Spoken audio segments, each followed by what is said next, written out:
Who cares about this shit, man, huh? Who cares about... I do. I care.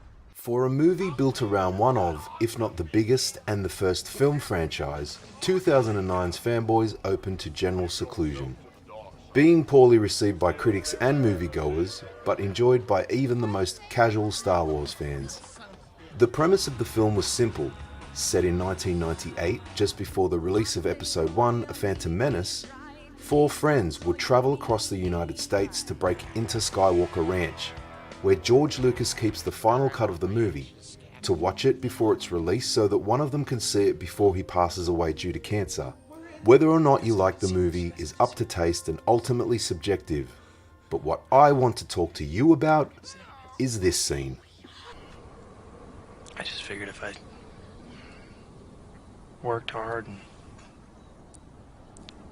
sold enough cars and pressed my dad enough times that I'd feel something. You gotta find your Death Star. Okay, I'll bite. Greatest deed Luke Skywalker ever did was take down the Death Star, right? As far as I'm concerned, that's what everybody needs. You need that one badass thing. Lets you live on forever, you know? This scene, I think, encapsulates the magic and success of Star Wars from a fan's perspective. Star Wars, like all good myths, are stories that help us live our lives, to reach for something greater, even if we can't see the path ahead.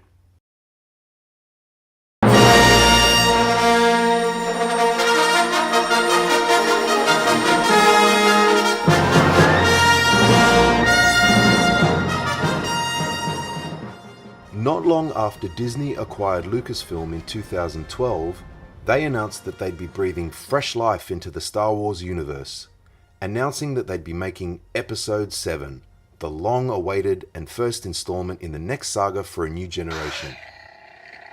The anticipation was palpable. Disney, in true Star Wars style, didn't pull any punches. Merchandise and advertising were everywhere. Star Wars Kraft Macaroni and Cheese. You know you love it. And it paid off. The Force Awakens was a massive hit, both critically and with audiences. This isn't just attributed to the nostalgia of middle-aged fans who affectionately remember lining up to see any of the original trilogy, nor the now early to mid-20s fans who can claim the prequel trilogy as their trilogy. No, this was due to something Lucas envisioned when he first set out to make Star Wars. Well, when I did Star Wars, I consciously set about to recreate myths and the classic mythological motifs. And I wanted to use those motifs to deal with issues that existed today. It's well known that George Lucas was an avid admirer of The Hero with a Thousand Faces and its author Joseph Campbell, who would become a mentor to Lucas after finishing the original trilogy. The Hero with a Thousand Faces codified the power of mythic storytelling with the monomyth, or more commonly known as the hero's journey. It delineated the path that the hero must undertake on his journey.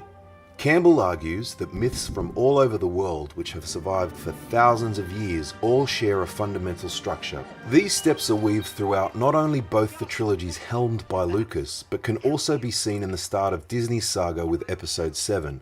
And I've no doubt that we'll see them in The Last Jedi too. Help me, Obi-Wan Kenobi. You're my only hope. We finished it, we showed it to the board of directors of Fox, and they hated it. And I had an ally at the head of the studio, and he fought for me and got it through there, but, you know, nobody thought it was going to be a hit, especially me. It's easy to forget with how massive Star Wars is now, and how entrenched in pop culture it is, that at one point in time it was an original idea. It got passed on by multiple studios, claiming that either they didn't understand it, or that audiences wouldn't understand it, or that it was just too weird. Even after 20th Century Fox had signed on to making the film, it was Alan Ladd Jr. who believed in Lucas, and not the film itself. Developed the story and took it to, United Artists that had the first rights to it. They said no, they didn't want it. And then I took it to Universal because I just finished American Graffiti, and they said no, they didn't want it. And finally took it to 20th Century Fox, and Alan Knight Jr. said, I'm interested. He said, I don't understand this, but I loved American Graffiti, and whatever you do is okay with me. It seems only fitting that the movie that Hollywood would pass up for not understanding goes and boldly changes the face of cinema, whether it being special effects, advertising, A Force Awakens when you build your own Lego Star Wars sets. art and character designs, and even conventional story motifs. I am your father. Like the all-powerful guiding presence in Star Wars itself, the franchise has become a modern-day myth. It's felt all through pop culture. You know the music, the sounds, the characters, the ships.